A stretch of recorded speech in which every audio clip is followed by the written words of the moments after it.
Don't forget folks, before we go any further, if you haven't already, please subscribe to the channel, ring the bell, like the video and all that jibber jabber, and thank you very much for supporting Invincible Asia.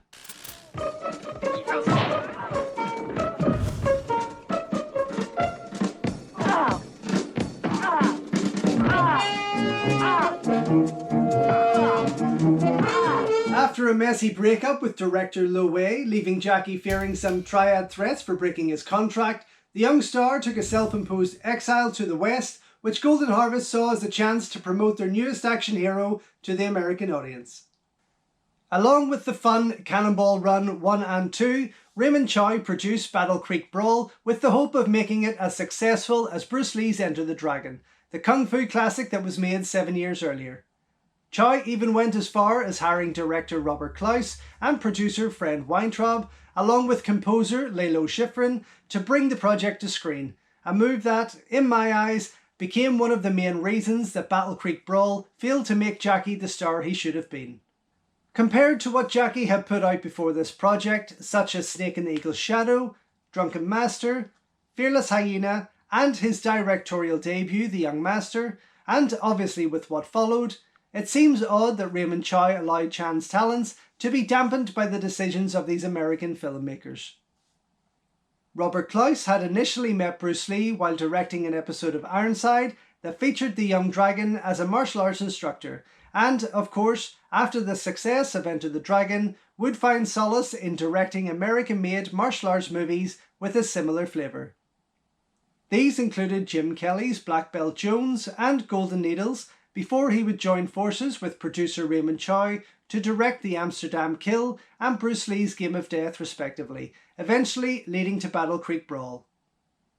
Over the years, Klaus would stick with the genre by following up with martial arts adventures Force 5 and Gymkata, before joining forces with Chow once again in 1990 with China O'Brien 1 and 2, two projects that were created to promote Cynthia Rothrock to the Western audiences. But as expected, that pretty much did the same thing for her as this did for Jackie Chan, and it's obvious that Raymond Chow never learned from his first mistake. Shot in Texas, Battle Creek Brawl is set in 1930 Chicago and sees Chan's character single-handedly take on the mafia who have been harassing his family. This leads to his participation in the big brawl at Battle Creek, which pits him up against a host of burly American fighters and wrestlers, with the mafia holding his family hostage in a bid to make Jackie forfeit the win. It's pretty simple stuff that helps make Battle Creek Brawl a product of its time, and one that, in many respects, hasn't aged too well, unlike many other Jackie Chan classics from this era.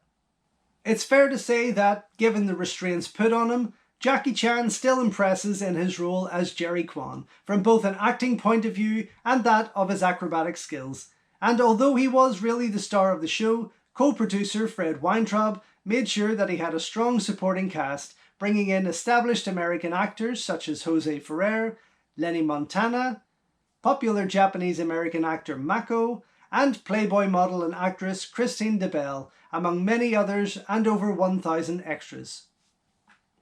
The film opened in the States a month before it hit screens in Hong Kong, and although it had moderate success with its box office takings, Battle Creek Brawl still proved to be a major disappointment for distributors Warner Brothers, who were no doubt expecting another martial arts hit like Enter the Dragon. Ultimately though, it did prove to do well in other countries such as Taiwan, Japan and Korea, with a decent reception in European cinemas also, going on to bring in over 21 million combined, which was pretty damn good for a film made on a $6 million budget. Although mildly entertaining and amusing at times, Jackie Chan has often referred to his experience on the production as stifling and ultimately an unfulfilling experience.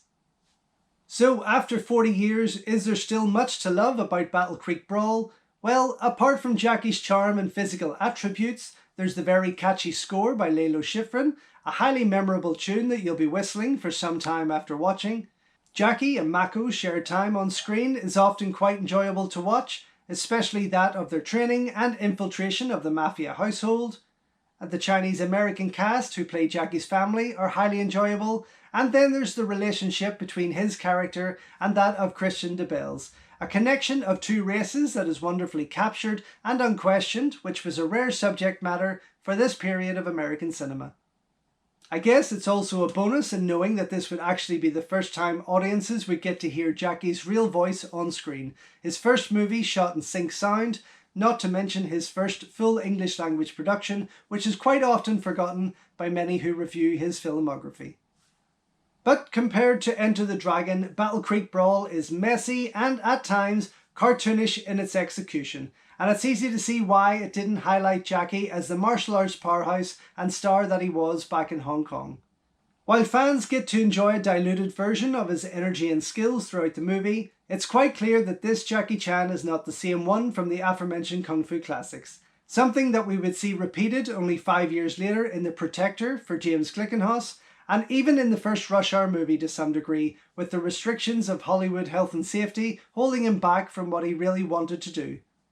And while his film journey here may have given us a completely different filmography had Battle Creek Brawl or The Protector made Jackie Chan a household name in the West, it's clear that his failed attempts in Hollywood somewhat inspired him to be a better filmmaker and bigger star when he returned to Hong Kong.